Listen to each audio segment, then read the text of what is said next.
Bonjour tout le monde, on est reparti pour l'épisode numéro 4 sur notre mini-série de Le pouvoir du jeu juste. Et aujourd'hui, on va voir le tirage, l'utilisation du boudin, du thug, tout ce qui est jeu de traction. Est-ce que c'est bien? Est-ce que c'est mal? Quels sont les bénéfices? Etc. Alors, moi, c'est quelque chose que j'adore. Que euh, tout le monde devrait utiliser à partir du moment où le chien aime ça. Il y a des chiens, c'est compliqué de les mettre au jouet de traction et il y en a certains, c'est assez rare mais ça arrive, qui s'y mettront jamais. Même si votre chien n'aime pas le jouet de traction aujourd'hui, c'est quand même intéressant de pouvoir essayer de le déclencher là-dessus. D'accord? Parce qu'il y a vraiment beaucoup de bénéfices. Est-ce que c'est dangereux? Est-ce que c'est pas dangereux? Bah tout dépend. C'est dangereux quand c'est mal fait et ça l'est pas du tout et c'est même super bénéfique quand c'est bien fait. D'accord? J'aime bien le comparer, ce jeu de traction, en fait, à l'utilisation d'un couteau. Si vous le mettez entre les mains, si vous mettez un couteau entre les mains d'un chef cuistot, et ben, il va utiliser le couteau et transformer beaucoup de choses en œuvre d'art. Et si vous le mettez entre les mains d'un meurtrier, forcément, c'est dangereux. D'accord? Le couteau peut aussi sauver des vies dans certains cas. Comme il peut en enlever. Voilà, donc tout dépend en fait. C'est pas l'outil, c'est pas le travail. Sur cette chose-là, je vous alerte vraiment, c'est la manière dont on l'amène et comment on le fait. Ok? Vous avez tous entendu, ou presque tous, à un moment dans votre vie, certaines personnes dire « Ah non, l'attraction, dans le boudin, tu lui dis de mordre, ça va lui apprendre à mordre, ça va lui apprendre à être dangereux. Oh là là, moi je fais pas ça avec mon chien, j'aurais peur que justement, il apprenne à mordre. » Et puis il y a ceux aussi, dans une autre extrême, je sais jamais si on dit un extrême ou une extrême, excusez-moi, dans l'autre extrémité, qui vont un peu... c'est pas sympa ce que je vais dire, mais ça existe quand même. Un peu tâter leur ego. Ouais, moi j'ai du malinois, moi j'ai telle et telle race, c'est fait pour mordre, et il doit mordre dedans. Le chien n'aime pas. Le chien est sensible, le chien est timide, le chien est cassé. Mais tu dois quand même taper dedans, j'ai rien à foutre, toi t'as telle race et tu dois y aller. On est encore dans deux extrêmes. Et excusez-moi, il y a un tracteur qui passe, c'est un petit peu l'époque aussi. Voilà, c'est bon. Donc aujourd'hui, on va pas voir comment travailler un chien sur du mordant en termes de compétition ou qu'il excelle dedans. Aujourd'hui, moi, ce qui m'intéresse, c'est de partager le jouet de traction, d'accord? On parle pas de mordant d'ailleurs. C'est de travailler le jouet de traction et quels en sont les bénéfices quand c'est bien fait. Il y a certaines croyances. Il faut jamais laisser le chien gagner. C'est faux et archi faux. Bien sûr que si, au contraire, vous allez laisser votre chien gagner à plusieurs reprises. Si c'est toujours vous qui gagnez, quel est l'intérêt? Eh bien, il va se désintéresser, il va aller sur autre chose. Une relation bien construite, et ça, de manière générale avec son chien, c'est d'être gagnant-gagnant. Bien sûr que c'est vous qui restez leader, bien sûr que c'est vous qui êtes le gardien, qui mettez les règles en place pour sa structure, pour son équilibre, etc., etc. Mais oui, vous allez laisser votre chien gagner au boudin, au jeu de traction. Pas toujours, à plusieurs reprises. Mais bien sûr que de temps en temps, il faut le laisser gagner. C'est même la base capitale. Laissez-le gagner. Lui, s'il vient, justement, c'est pour venir chercher son trésor. C'est pas que pour faire de l'attraction. C'est pour venir chercher un trésor qui va gagner. Mais il le gagne au moment T où vous lui offrez justement ce boudin. Hop, et puis on le récupère, on le prend, on rejoue. Et on est dans une relation gagnant-gagnante. Voilà. Ok, ça c'est vraiment important. Le thug rend les chiens agressifs. Bah non, pas quand c'est bien fait. Certainement pas. Au contraire. Au contraire. Et c'est trop brutal pour la relation. Vous verrez dans la vidéo comment justement je vous fais une vidéo sur la fin. Enfin sur... Pardon, parce que ça aussi c'est une vidéo. Mais je vous fais une petite vidéo démo avec ma chienne Aïka. Et je vous explique rapidement aussi si c'est brutal ou pas brutal et Est-ce qu'on utilise la brutalité ou justement est-ce qu'on ne l'utilise pas? L'utilisation du jeu de traction, il va vraiment venir appuyer sur un contrôle de la prédation. Donc, dans une séquence de traction, en fait, on va utiliser beaucoup d'instincts naturels de mon chien, de la prédation. On va utiliser l'observation du tug ou de la corde ou du boudin ou de la balle avec corde, etc. Donc, il va observer, fixer. On va travailler l'approche, la saisie, le tirage, le transport ou la garde. On va pas aller aussi loin, mais oui, quand il transporte justement son boudin ou quand il le garde, je valide pas la garde là sur ce coup-là du coup parce que la garde d'objet, on va vraiment le réserver aux professionnels. Ok, donc moi je ne vous enverrai pas là-dedans. On va le garder aux professionnels ou, ou aux pratiquants de sportifs, aux pratiquants de ces disciplines sportives, d'accord? Donc vous, je ne vous emmène certainement pas là-dedans. C'est vraiment réservé aux connaisseurs. Le fait d'utiliser cette séquence dans un cadre structuré va permettre justement de pouvoir travailler tout ce qui est besoin inné sans débordement, d'aider le chien à s'autoréguler, monter un on-off, ça c'est ce que je vous ai expliqué à plusieurs reprises, apprendre à canaliser son état émotionnel et surtout tout en gardant notre lien, parce qu'il y a plein d'exercices qui vont pouvoir structurer tout ce qui est état émotionnel, mais cet exercice-là, ou ce jeu, ou cet échange, en fait justement, on va travailler tous ces états émotionnels en étant connectés, en étant ensemble. Et ça, c'est super chouette. Ok? Ce qu'il y a d'important, c'est que cet exercice-là aussi va être un petit peu, vous savez, moi j'ai toujours pour habitude de vous expliquer qu'un exercice n'est jamais lié, n'est jamais travaillé seul, il va toujours être relié à tout un tas de comportements du chien. Et en travaillant la gestion d'émotions, la prédation, etc., on va aussi renforcer tout ce qui va être éducation, obéissance, commande à distance, sur de la prédation, sur de la cessation, sur du tu laisses, sur du rappel aussi. En tout cas, apprendre au chien à dire « Hey, t'es super excité, t'as une super fixation, t'as vraiment envie, mais stop !» Vous voyez ce que je veux dire? Et ça, tout ce qui va être joué de traction, ça va complètement travailler là-dedans.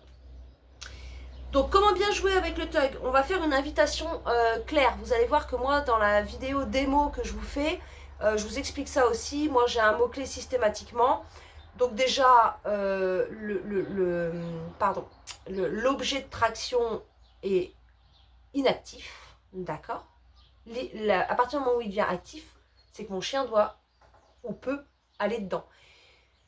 Je ne vous fais pas un cours de comment utiliser un boudin, comment déclencher le chien, comment faire de la cessation. Aujourd'hui, on parle des bénéfices de ce travail-là, ok? Tout ce qui va être déclenché, comment on fait la cessation, etc., etc., ça, il faudra que ça se fasse sur le terrain. Ou alors, il y a plein d'autres vidéos aussi en ligne qui sont assez intéressantes. Mais, alors, il y a des bonnes et des moins bonnes, mais vous pouvez tout à fait m'envoyer la vidéo en disant « Nadège, t'en penses quoi? Tu valides pas ?» Il n'y a aucun souci là-dessus, bien entendu. Moi, je vous accompagne dans chacune de vos démarches et de vos apprentissages. Donc, aujourd'hui, je ne vous apprends pas à comment utiliser un boudin, mais je vous parle des bénéfices, boudin ou jeu de traction, pardon, des bénéfices et de l'importance de tout ça. Et après, en cours, on peut aller beaucoup plus loin, bien entendu, en termes pratiques, parce qu'on ne peut pas tout faire sur vidéo non plus. Vous savez à quel point j'aime travailler en personnalisation, et en fonction du chien qu'on a en face, il y a des variantes, et je tiens absolument à bien vous transmettre ces variantes-là, parce que si de ma vidéo ça devient une généralité, vous allez passer à côté de quelque chose, soit vous, soit votre chien, et ça, c'est pas ok du tout pour moi. Donc, on reste sur du personnalisé, et ça, c'est vraiment sur le terrain qu'il faut le voir. Donc, comment bien jouer au tug? On fait une invitation claire, donc moi, je dis tac, par exemple. J'aime pas dire attaque, je dis tac. Ça peut être plein d'autres choses. Moi, j'ai un ami du chien qui disait chaussette. Je sais pas s'il se reconnaîtra s'il regarde, mais il dit chaussette. Voilà. Vous pouvez dire plein d'autres choses. Donc ça veut dire prends l'objet, on est ok, on est en section de traction, d'accord?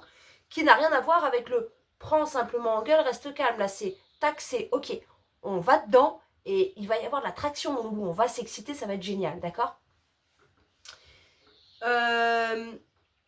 On propose de jouer vraiment à hauteur adaptée, Pourquoi? Parce que mon chien ne doit pas faire de saut quand il vient prendre en gueule, il ne doit pas venir se blesser, ok? Il risque une blessure, mais il risque aussi un choc émotionnel en disant punaise, c'est trop compliqué, je suis traumatisée, du coup on risque de le casser dans cet exercice, donc c'est certainement pas l'idée de l'exercice. On fait des tractions souples, on amortit les tractions, d'accord? Même si on est dynamique, un petit peu rigide, on amortit toujours. Vous le verrez encore une fois sur ma vidéo de démo, moi j'accompagne vraiment mon chien au maximum et c'est ce qu'il faut faire, c'est-à-dire que je garde quand même une vie dans ce boudin pour garder cette motivation de mon chien de prédation, mais non, je ne donne pas de coups secs, je surélève pas, voilà, j'amortis tout le temps, un peu d'excitation, tac, tac, tac, tac, et quand je fais des gestes plus amples, il y a beaucoup d'amorti, ça c'est vraiment important. Pensez au cervical, pensez aux aplombs, pensez à tout ça, et aussi à l'âge de votre chien. Et surtout à sa motivation aussi au début, quand on va démarrer, on va forcément avoir un chien qui va être timide et tout. C'est pour ça qu'il faut qu'on le voie aussi sur le terrain, tout ça. On marque des pauses, des arrêts, des cessations, etc., etc. Des fois, on va lancer, des fois, on ne va pas lancer, on va garder. On va demander un petit assis couché. Et puis après, on va émettre aussi un signal de fin. D'accord? Quel matériel choisir? Eh bien, du matériel adapté par rapport à votre âge du chien. Du matériel adapté par rapport à votre niveau de traction de votre chien. C'est-à-dire que il y a des jeux qui vont être plus ou moins motivants. Donc ça, en fonction du niveau de votre chien, on va aussi adapter ça. On va pas du tout, si on part sur du boudin, sur du chiot, on va pas du tout présenter le même boudin à un chiot qu'à un chien qui a déjà du métier. D'accord? Donc ça, c'est pareil. Je peux vous en reparler sur le terrain. Il y a vraiment beaucoup de choses dans le commerce qui est très adapté. Il ne faut pas s'en priver. Pourquoi? Parce que présenter un matériel adapté à votre chien, c'est le sécuriser, mais c'est aussi garder cette motivation. Et ça, c'est vraiment important. C'est pareil, c'est palliatif le jeu de traction. Ok? Et puis évidemment, ça va être des jeux qui vont être uniquement dédiés à ce pouvoir de traction. Comme je vous disais dans la vidéo précédente, ça c'est des jouets qu'on range. C'est pas des jouets qu'on lui laisse. Donc, on va vraiment travailler tout ce qui va être impulsion, frustration, gestion des émotions, récompense aussi. C'est une très bonne récompense, l'attraction. Et faites-vous plaisir surtout. Voilà, c'est faites-vous plaisir. Vous allez voir aussi que, l'air de rien, apprendre au chien là-dessus, sur cet exercice-là de tu prends, tu lâches, tu fais un assis, tu apportes, etc. Vous allez voir que le mordant, c'est un jouet qui... un jeu, pardon, faut que j'arrête avec le mot jouet. C'est un jeu qui est très fatigant pour le chien très rapidement. Il nécessite vraiment une capacité physique et une capacité mentale. Ok? Donc, gardez en tête que c'est un jeu puissant, très bénéfique quand il est bien fait. Je vous laisse là-dessus pour cet épisode-là. Je sais plus lequel j'ai prévu en 5e. Je ne l'ai pas noté là pour le coup. Je suis pas très disciplinée, pardon, mais ce sera un truc qui vous intéressera, je pense. N'hésitez pas surtout à me faire vos retours aussi sur où est-ce que vous en êtes sur le jeu de traction. Vous pouvez m'envoyer des vidéos, des photos ou des commentaires sur YouTube ou sur notre WhatsApp habituel. N'hésitez pas justement à me raconter, ben voilà, moi Nadège, je galère là c'est ok pour là, j'aimerais ci, j'aimerais ça, ou mon chien n'est pas du tout motivé. Faites-moi vos retours, l'idée c'est qu'on avance ensemble, d'accord? J'espère que ça vous aura plu. Pour ceux qui aimaient déjà le jeu de traction, j'espère que ça vous motive à continuer et à bien faire si vous faisiez pas tout à fait bien. Je ne vais jamais dire mal parce que je trouve que on ne peut pas dire qu'on fait tout mal. Mais voilà, si ça vous apporte des choses. Et surtout, pour ceux qui ne le faisaient pas, dites-moi si du coup ça vous a motivé à avoir envie de le faire. Donc là, je finis cet épisode. Encore une fois, je suis beaucoup trop longue. J'y arriverai jamais. Je suis vraiment désolée. avec 2 petites vidéos en démo en direct. Et ce sujet-là est vraiment très très large et pour moi c'est vraiment un sujet qui nécessite de la pratique en physique, en visuel et pas en vidéo, d'accord? Donc voilà, je voulais vous transmettre un petit peu quand même l'importance du jouet de traction et puis tomber certaines croyances néfastes là-dessus et vous alerter des bénéfices que ça pouvait être si on le faisait bien. Mais ça, c'est vraiment quelque chose à faire en présentiel pour vraiment travailler là-dessus. Voilà, je vous dis à très bientôt pour l'épisode 5.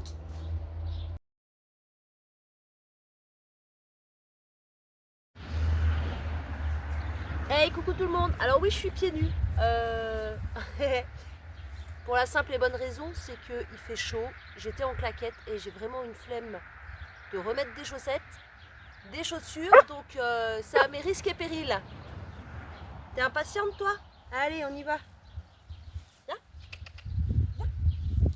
Super. Sit. Yes. Contrôle. Ordre. Tac. Oui. Super. C'est bien Maloulou. Super bien ça. Oui, super. Très très bien ça. Cessation. Je calme le boudin. Je ne mets plus de traction dessus. Chut. Halte. Yes. Sit. Yes. Je peux même donner un petit bonbon si je veux. Je peux représenter. Non. Très bien. Interdiction, j'ai pas donné mon mot-clé. Yes. Comme elle s'est auto-contrôlée, je peux même renforcer avec un bonbon. Yes. Tac. Yes. Super. Voilà. Je joue gentiment. Il n'y a pas besoin de faire des gros mouvements. Bien au contraire. On n'est pas en train de travailler du chien de mordant. On n'est pas en train de travailler cette discipline-là. On est en train de travailler les autocontrôles, les gestions d'émotions, l'excitation, on-off, d'accord? L'idée, c'est pas d'avoir un chien qui perfectionne en mordant. L'idée, c'est d'avoir un chien qui sait faire une bonne cessation, d'accord? Faire une bonne prise en gueule. Tu sens le poulet, j'en ai pas fait tomber. Oui. Une bonne prise en gueule, ok? Juste, l'idéal, c'est d'être en fond de gueule. Là, elle est presque passée en fond de gueule. D'être au milieu du boudin. Oui, super. Et quand j'arrête, elle arrête. Halte. Très bien. D'abord, l'obligation, c'est de bien gérer ça. Ok? Une fois qu'on gère bien ça, nous, en tant qu'humains, que nos gestes sont cohérents, qui sont bons, qui sont justes, et que mon chien sait être propre dans sa prise en gueule, dans le moment de prise en gueule, dans sa manière dont il prend en gueule, et dans sa cessation, là, on peut commencer à aller plus loin, plus fort. Oui, super. Et là, on peut aller un peu plus fort. Oui, voilà. La faire un peu voler, si je veux la faire un peu voler. Alors là, je me méfie, elle a que 5 mois. Alors moi, je m'amuse pas à faire du spectacle avec mon chien, ok? L'idée, c'est de préserver sa santé avant toute chose. Donc, pour le moment, il est hors de question que je la lève. Je peux la lever un petit peu comme ça. Voilà, c'est tout. Pas plus. Je peux un peu renforcer sa prise. Oui, ça c'est bien ça. Ça c'est bien ça. Voilà. Halte. Yes. Couche. Yes. Couche. Pardon, c'est de ma faute. Jappe. Jappe. Jappe. Oui, tac. Voilà, super. Très bien ça. Voilà. Halte. Yes. Sit. Yes. Hop, un petit chop. Hop là. Et voilà, la petite démo. Ce que je peux faire aussi, une fois que j'ai récupéré mon boudin, évidemment, lui balancer en ras de sol plutôt de nouveau pour éviter les sauts et tout. Oui, et quand elle me le ramène, je peux lui dire aussi en même temps, apporte. Votre chien va être content de vous le ramener parce que justement vous faites de la traction avec et que vous offrez quelque chose. Là, par exemple, sa prise en gueule est pas bonne. C'est normal, c'est suite à un rapport, donc ça peut arriver souvent. Donc là, halte. Très bien. Tac. Oui. Et je refais une meilleure prise en gueule. Voilà, super. Très bien ça. Halte. Yes. Ne le lancez pas au début dans un premier temps. Pourquoi? Parce que votre chien va être beaucoup plus excité et aura beaucoup plus de mal à descendre en excitation. D'accord? Donc au début, on ne s'amuse pas à lancer. Ou alors pas très loin, histoire de pas trop monter. D'accord? Parce que le fait de lancer, ça va quand même reprendre une certaine excitation de motivation. Donc, c'est fatigant, pardon. Donc, ça va lui donner quand même une certaine envie de repartir, d'accord? Et de le remotiver. Mais attention, justement, on joue encore une fois sur un bon degré de je l'excite, mais pas trop pour qu'elle puisse aussi apprendre à gérer ses émotions. L'idée, c'est pas de mettre mon chien en difficulté. L'idée, c'est vraiment de travailler mon chien palier par palier. Je vous dis souvent, hein, la gestion d'émotions, bah, c'est comme un muscle. Ça se travaille au fur et à mesure, palier par palier. Halte. Yes. Non. Jappe.